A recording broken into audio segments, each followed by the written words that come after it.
Today, we'll be playing Pizza Parlor by Gypsy Game Schooler. If you want to know what's in the box, check out our unboxing video linked below. To play, players take turns rolling the dice and building their pizzas. First, players roll the orange dice only, since they have an empty pan. Mom rolled 1/6, so adds a 1/6 slice to her pan. Dad gets 1/12. The girl gets 1/4. And the boy starts with 1/4 as well. Now players need to roll the purple operation dice before they roll another. Mom rolls a minus, so now she rolls the orange die again and gets -1/8.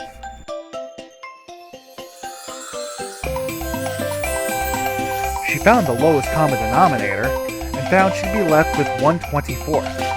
Since the game doesn't go lower than 1/16, she trades in her 1/6 for 1/16. Always round in the player's favor, up or down. Dad rolls the operation die and gets multiply, so he gets to roll the white die. The white die has a combination of whole numbers and fractions. Dad rolls a 1/4, so he has to multiply his 1/12 slice by 1/4. Since the results would be 1/48, he instead just trades in his 1/12 for the smallest piece, 1/16. Next, the girl rolls add and gets to roll the orange die and adds 1/12 to her pan.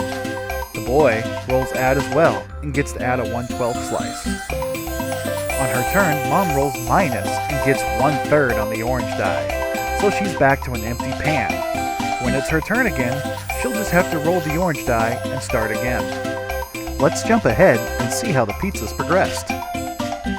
Play continues until the first player completes a whole pizza. Something that didn't happen today, but could, is if a player gets enough slices to get more than one pizza. In that case, they have to get rid of the extra slices before they can win. As we approach the end, we notice the girl is almost there. Adding up all her slices gave us a total of 49/48 of a pizza. Rounding to her advantage makes her the winner. Thanks for watching.